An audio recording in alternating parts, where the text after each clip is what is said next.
एक छोटे से गांव में रामदीन नाम का एक बुजुर्ग किसान अपने बेटे राजू और बहू पूजा के साथ रहता था। रामदीन ने सारी जिंदगी मेहनत करके खेत खलिहान खड़े किए थे। उसकी पत्नी का देहांत हो चुका था और अब वह अपनी बची खुची जिंदगी शांति से गुजारना चाहता था। उसका बेटा राजू सीधा सादा और मेहनती था, लेकिन पूजा एक तेज तर्रार और महत्वाकांक्षी औरत थी। शुरुआत में सब कुछ सामान्य लग रहा था, लेकिन धीरे धीरे पूजा की असली मंशा सामने आने लगी। वह हमेशा रामदीन से बहस करती, उसे ताने मारती और चाहती थी कि वे अपनी सारी जमीन और जायदाद उसके नाम कर दें। रामदीन ने जब इनकार किया तो वह उसे तंग करने लगी। वह ठीक से खाना नहीं देती, उसके लिए पुराने कपड़े लाती और उसके हर काम में कमी निकालती। राजू अपने पिता की हालत देखकर दुखी होता, लेकिन पूजा के सामने वह कुछ बोल नहीं पाता।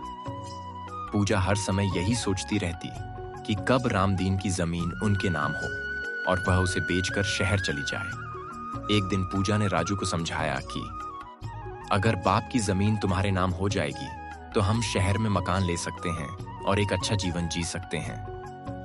राजू ने पहले तो मना किया, लेकिन धीरे धीरे पूजा की बातों में आ गया।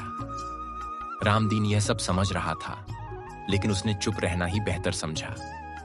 एक दिन पूजा ने चालाकी से वकील बुलवाया और रामदीन से दस्तखत करवाने की कोशिश की, लेकिन रामदीन ने मना कर दिया। वह जानता था कि बहू की नीयत ठीक नहीं है।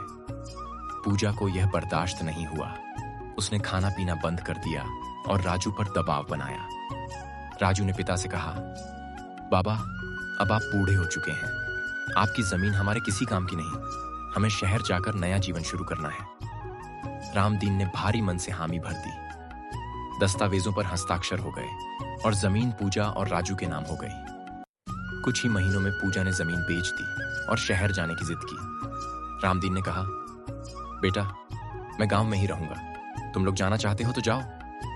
पूजा खुशी खुशी शहर चली गई, लेकिन शहर जाकर उनके सपने जल्द ही टूट गए। महंगाई, नौकरी की कमी और नए माहौल में वे घबरा गए। पूजा को काम मिलना मुश्किल हुआ और राजू का खेतों का अनुभव शहर में किसी काम नहीं आया। धीरे धीरे सारी जमा पूंजी खत्म हो गई। अब वे किराए के मकान में रहने लगे और 2 वक्त की रोटी के लिए संघर्ष करने लगे। इधर गांव में रामदीन को एक स्थानीय संस्था ने सहारा दिया।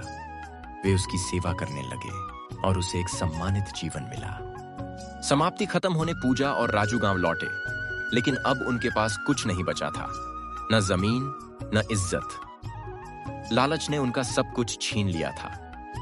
सीख, लालच इंसान को अंधा बना देता है और अंत में वही चीज उससे सब कुछ छीन लेती है।